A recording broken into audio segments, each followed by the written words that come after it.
I'm Isaac. And I'm Annie, Welcome to the Deep Dive. where we take a deep dive into... The things you think you know. Yeah. So this time, Yeah. you've asked us to take a look at Lithium, Oh, yeah. one of Nirvana's most iconic tracks. One of the best. We've got the lyrics in front of us, Yeah. and we've got some background info from Wikipedia.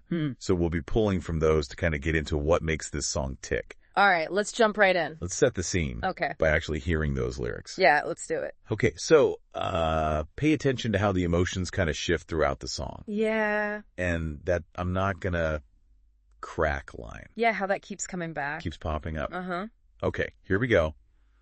I'm so happy because today I found my friends. Okay. They're in my head. Uh-huh. I'm so ugly, but that's okay because so are you. Mm-hmm. We've broken our mirrors. Yeah. Sunday mornings every day for all I care. Yeah. And I'm not going to work. Right. I'm so lonely. Yeah. But that's okay. I shave my head and I'm not sad. Okay. And just maybe I'm to blame for all I've heard, Mm-hmm. but I'm not sure. Yeah. I'm so excited because I can't wait to meet you there. Oh. But I don't care. Okay. I'm so horny. But that's okay. My will is good. I'm still going to crack. I'm all yours. That's Yeah. quite a shift. Yeah, big change. Yeah. I like it. I do too. I'm so happy because today I found my friends. Uh-huh. They're in my head. I'm so ugly, but that's okay. Because so are you. We've broken our mirrors. Sunday morning is every day for all I care, and I'm not going to work. I'm so lonely, but that's okay. Shave my head. And I'm not sad. And just maybe I'm to blame for all I've heard, but I'm not sure. I'm so excited because I can't wait to meet you there, but I don't care. I'm so angry I lost my head. Can't you see? I'm not going to crack. I miss you. Lithium. Yeah. I'm so happy because today I found my friends. They're in my head. I'm so ugly. But that's okay because so are you. We've broken our mirrors. Sunday morning is every day for all I care. Oh. And I'm not going to work. I'm so lonely, but that's okay. I shaved my head and I'm not sad. And just maybe I'm to blame for all I've heard, but I'm not sure. I'm so excited because I can't wait to meet you there, but I don't care. I'm so angry I lost my head. Can't you see? I'm not going to crack. I miss you. Lithium. Yeah. Wow, heavy stuff. It's like Yeah. if you're right there inside someone's head as Yeah. they're wrestling with all these conflicting feelings. Totally. Yeah. And that push and pull Right. between different emotions. Totally. It's fascinating, right? It is. You got happiness butting up against ugliness. Yeah. Loneliness swirling with excitement. It's not a straightforward narrative. No, it's not. It's not at all. And that I'm not going to crack line. Yeah. It almost feels like a mantra. It does. A desperate attempt to just hold it together Yep. when everything's falling apart. It really does. And you know what's interesting? What's that? The song's title, Lithium. Yeah. It's not just a random word. Huh. Lithium is a medication. Oh, really? Yeah. A mood stabilizer often used to treat bipolar disorder. Oh, wow. So right off the bat, Yeah. we've got this potential connection to mental health. Right away. Is that what you think Cobain was going for? It's definitely a strong possibility. Okay. When you consider those shifting emotions in the lyrics, the highs and lows, that feeling of being on the verge, Right. it's easy to see how someone might interpret it Yeah, as reflecting the experience of someone with bipolar disorder. for sure. Yeah. And that line, I'm not going to crack, Yes. takes on a whole new meaning in that context. Absolutely. It could be seen as the character clinging to medication, Wow. literally or metaphorically, to try and stabilize themselves. Right. But there's another layer here that complicates things. Oh, okay. What's that? The religious imagery. Oh, right. Yes. The Sunday morning, Uh-huh.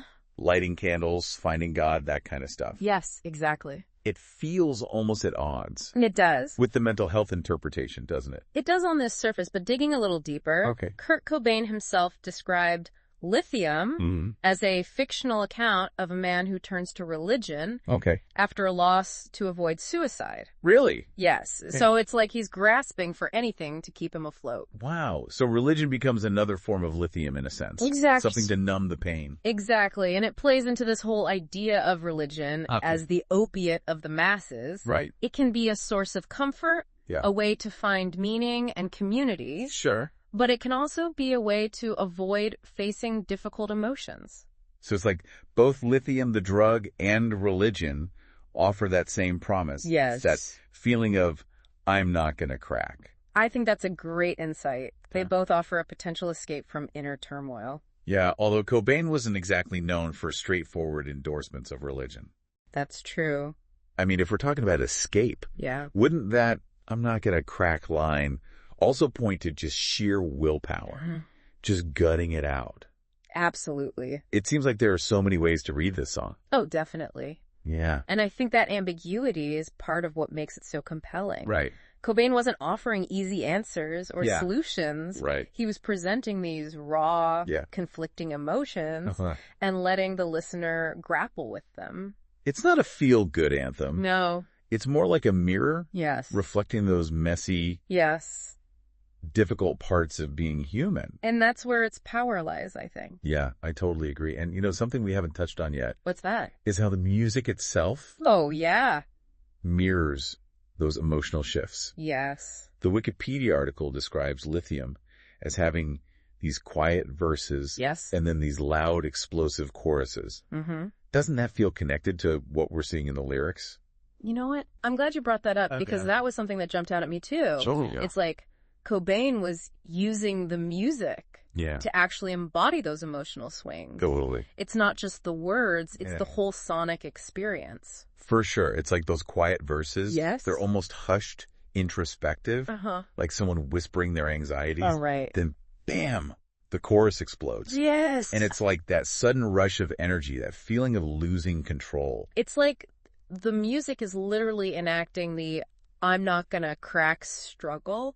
Yeah. Exactly. The quiet verses are the holding on. Uh-huh. The choruses are the verge of breaking. Yeah. It's brilliant how he does that. It's so intentional. It is. It adds a whole other layer to the song's meaning. It does. Yeah. And it really speaks to Cobain's talent as a songwriter. It does. He wasn't just writing lyrics. No. He was crafting a complete emotional experience. Yes. Using both words and music. Right. It's like he's taking you on this sonic roller coaster ride Totally. through someone's inner turmoil. Totally. And I think that's part of why Lithium has resonated with so many people for so long. It has. It's not just a catchy song. No. It's an experience. It is. It takes you somewhere. It definitely takes you somewhere, and that somewhere isn't always pretty, Right. but it's real. It's real. Yeah. And maybe that's the point, that Yeah. sometimes the most powerful art comes from embracing those dark, messy places. Totally.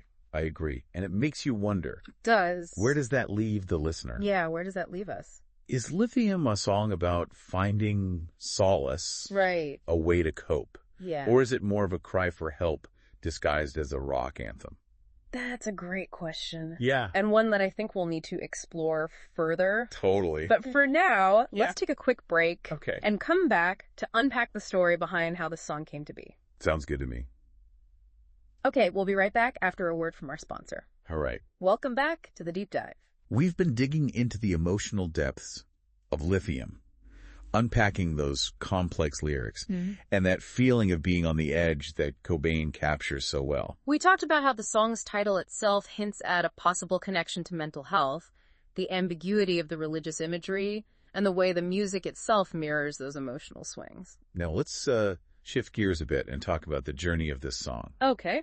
The Wikipedia article mentions that Lithium actually went through a few different versions before it ended up on Nevermind. It did. It's really interesting to trace how a song evolves over time. Yeah. The earliest recording we have is from a video session at Evergreen State College back in 1990. Oh, wow. It gives us a glimpse of Lithium in its early stages. So even before Nevermind was even on the horizon, Right. Lithium was already taking shape. And it's important to remember the context here. This is early Nirvana. Okay. They were still playing smaller gigs, experimenting, finding their sound. But what was Lithium like back then? Yeah, Is it drastically different?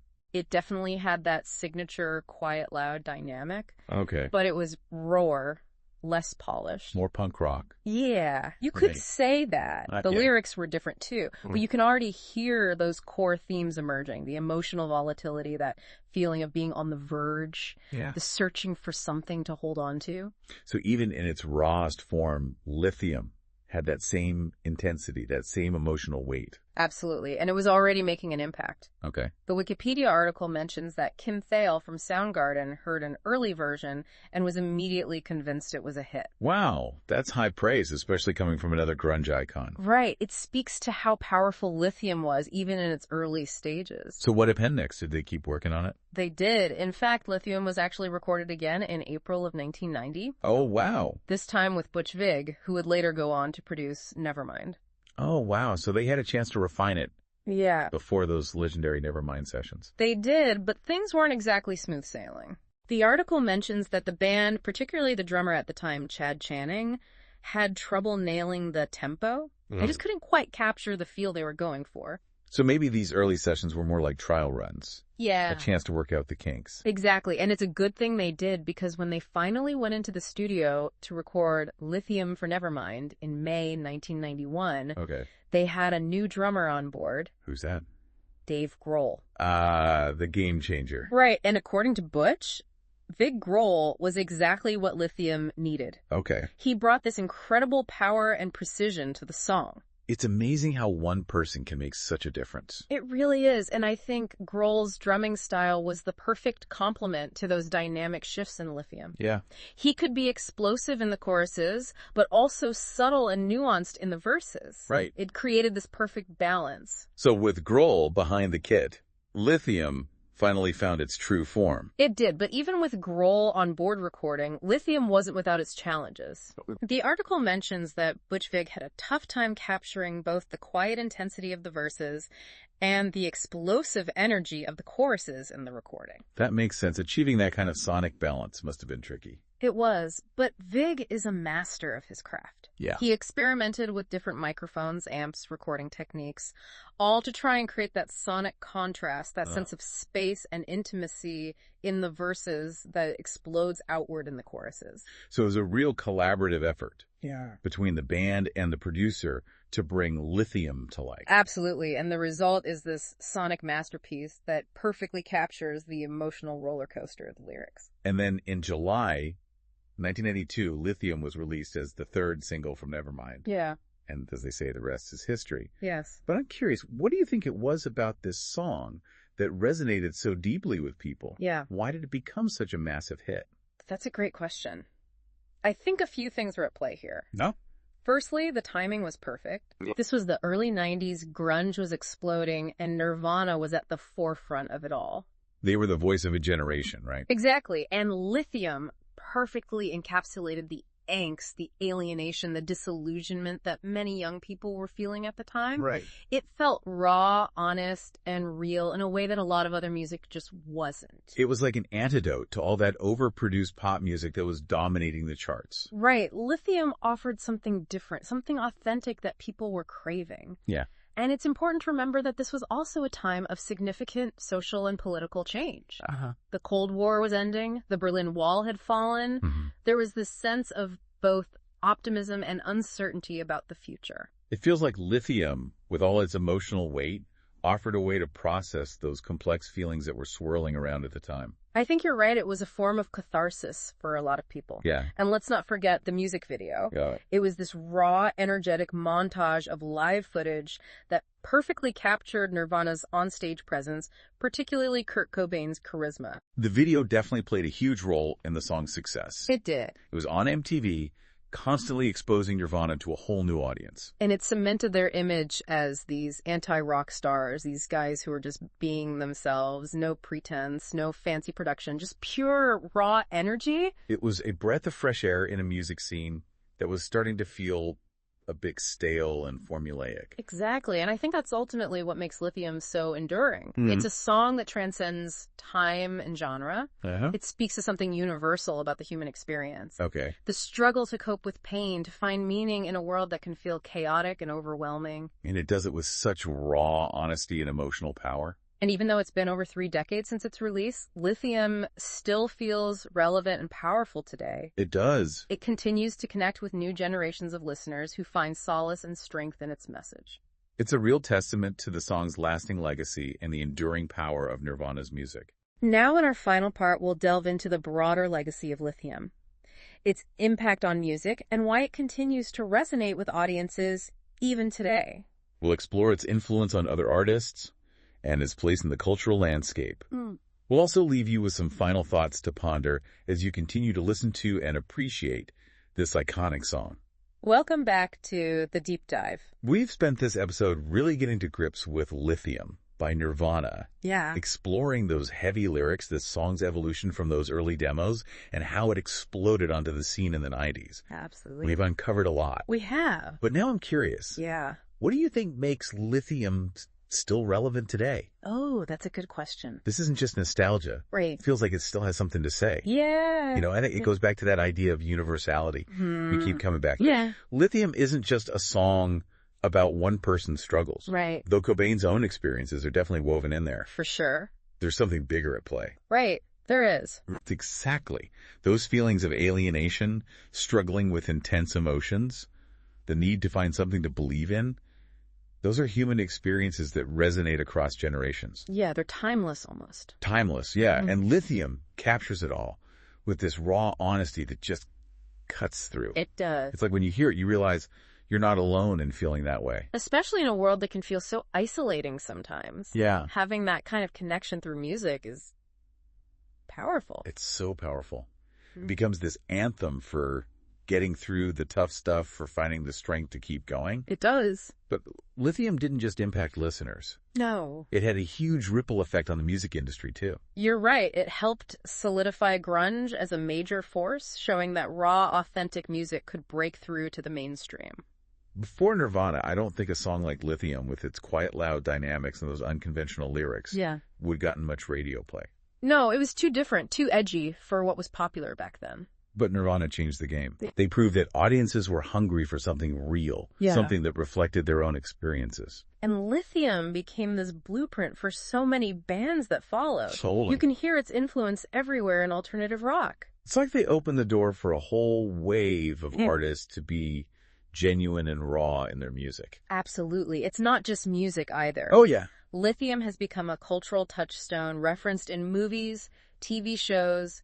Even the Seattle Kraken use it as their goal song. Really? Yeah. That's so fitting. It is. Considering Nirvana's Seattle roots, right, it shows how deeply ingrained Lithium is in our culture, how it's gone way beyond just a song. It really has. And I think that's the mark of truly great art. Yeah. It transcends its origins and becomes something bigger, something that connects with people on a deeper level. And even though Kurt Cobain is no longer with us, his music, especially Lithium, continues to resonate with millions worldwide. It does. It shows that great art has this power to connect, heal, and inspire us even across generations. You know, as we wrap up this deep dive, I keep thinking about that question you raised earlier. Is Lithium ultimately about finding solace? Yeah. Or is it more of a cry for help? It's a question that lingers, doesn't it? It really does. Maybe it's both. Yeah. Or maybe it's different for each listener. Right. That's the beauty of a song like Lithium.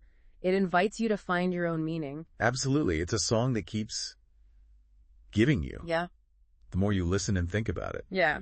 And we hope this deep dive has given you some new perspectives to consider. We do. Thanks for joining us on this exploration of Lithium by Nirvana. Thanks for listening. We hope this has deepened your appreciation for this iconic song and its impact.